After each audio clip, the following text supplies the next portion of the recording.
Collar ने सारा को बताया कि तुम्हारे कॉल सेंटर में जो तमाम लोग हैं दरअसल वो मरे हुए हैं। ये सुनकर सारा के दिल की धड़कन जैसे रुक सी गई। अस्सलाम वालेकुम, मेरा नाम इरफान है और मैं आप लोगों के भेजे गए हॉरर वाक़यात और स्टोरीज़ नरेट करता हूँ। अगर आप लोगों के साथ भी कोई ऐसा हॉरर वाक़या या स्टोरी पेश आई हो जिसे आप हमारे साथ शेयर करना चाहते हैं तो डिस्क्रिप्शन में दिए गए व्हाट्सएप नंबर पर आप अपनी स्टोरी हमें भेज सकते हैं। तो चलिए चलते हैं स्टोरी की तरफ, लेकिन उससे पहले एक बार आयतल कुर्सी पढ़कर अपने ऊपर फूंक ज़रूर मार लें, क्योंकि कहा जाता है कि जब ऐसी मखलूक़ात के बारे में बात की जाती है तो वो अपना जिक्र बहुत शौक़ से सुनती हैं। ये कहानी एक कॉल सेंटर की है जहाँ पर रोज़ाना मुख्तलिफ़ कंपनियों के ढेरों कस्टमर्स की कॉल्स वसूल की जाती थीं और ये कॉल सेंटर शहर के एक अलग थलग कोने में बनाया गया था। कॉल सेंटर के रिप्रेजेंटेटिव में ज़्यादातर नौजवान लड़के और लड़कियां शामिल थे और इनमें सबसे ज़्यादा मेहनती और एक्टिव लड़की का नाम सारा था। सारा का काम हर रोज़ कस्टमर्स की शिकायत सुनना, उनके सवालात के जवाबात देना और उनके मसले हल करना था। एक दिन सारा को एक कस्टमर की कॉल रिसीव हुई। जैसे ही उसने कॉल रिसीव की, दूसरी तरफ एक अजीब सी आवाज़ सुनाई दी, एक सर्द और टूटा फूटा लहजा। हेलो, क्या आप मेरी मदद कर सकती हैं? सारा ने हमेशा की तरह प्रोफेशनल और पोलाइट अंदाज में कहा, जी बिल्कुल, मैं आपकी मदद के लिए तैयार हूँ। आप बताइए, आपका मसला क्या है? तो फ़ोन पर उस आवाज़ ने जवाब दिया, दरअसल मैं हर दिन तुमसे बात करना चाहता हूँ। मुझे तुम्हारी आवाज़ बहुत पसंद है। सारा को ये बात बहुत अजीब लगी और उसने फिर प्रोफेशनल अंदाज में ही पूछा कि आप किस तरह का मसला पेश कर रहे हैं। सारा ने इस बात पर भी कोई ध्यान नहीं दिया कि फ़ोन पर मौजूद उस कस्टमर को सारा का नाम कैसे पता था, मगर इस बात पर दूसरी तरफ खामोशी छा गई। फिर अचानक वही आवाज़ दोबारा आई, तुम्हें याद नहीं आया? मैं तुम्हारे साथ पहले भी बात कर चुका हूँ हर दिन। सारा को अब ये बात अजीब लगी और सारा थोड़ा सा हिचकिचाई। फिर उसने सोचा कि ये शायद किसी ऐसे कस्टमर या क्लाइंट की कॉल है जो फजूल में कॉल सेंटर कॉल करके तंग करते हैं।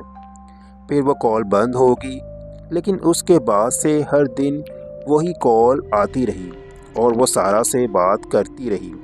इब्तिदा में कुछ मामूली बातें करता, मगर आहिस्ता आहिस्ता उसकी बातों में गहराई और खौफनाक राज शामिल होने लगे। तुम्हारी कॉल सेंटर के दफ्तर में कुछ और लोग भी हैं सारा? एक दिन उस आवाज़ ने सारा से पूछा। तो क्या मतलब? सारा ने सवाल किया। तो फ़ोन पर उस आवाज़ ने कहा, क्या तुम जानती हो कि वो लोग जो तुम्हारे साथ काम करते हैं वो दरअसल ज़िंदा नहीं हैं? ये सुनकर सारा की धड़कन तेज़ हो गई और उसे लगा कि वो बुत बन गई है, लेकिन उसने फिर उसका कोई भोंडा मजाक समझकर नज़रअंदाज किया। और फिर एक दिन उस आवाज़ ने उसको बताया कि वो किसी का मजाक नहीं उड़ाएगी। इस दिन सारा को अपने दफ्तर के एक पुराने रिकॉर्ड में एक अजीब सी बात नज़र आई। एक रिकॉर्ड पर उन तमाम कॉल्स की तारीखें दर्ज थीं जिसे उसने गुज़िश्ता कुछ दिनों में वसूल किया था। लेकिन एक बात उसे बहुत अजीब लगी, इन कॉल्स का कोई रिकॉर्ड उससे पहले के बरसों में भी मौजूद था और इनमें वही आवाज़, वही बातें, खौफनाक राज बार बार गूंज रहे थे।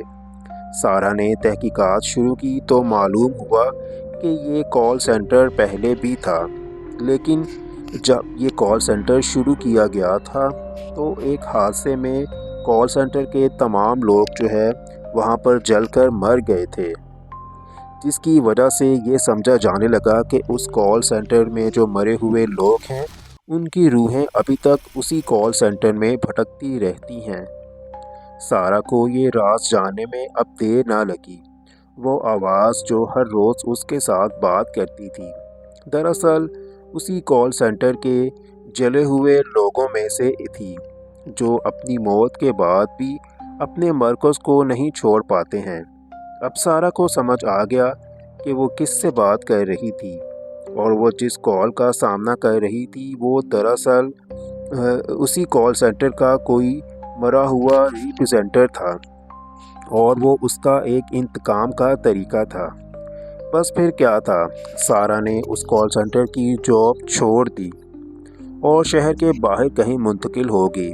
लेकिन उसके जाने के बाद भी उस कॉल सेंटर की हवाएं आज तक उस खौफनाक आवाज़ के साथ गूंजती रहती हैं और अभी भी कभी कभी सारा को वही कॉल आती है, सारा मैं तुम्हारी मदद का इंतज़ार कर रहा हूँ।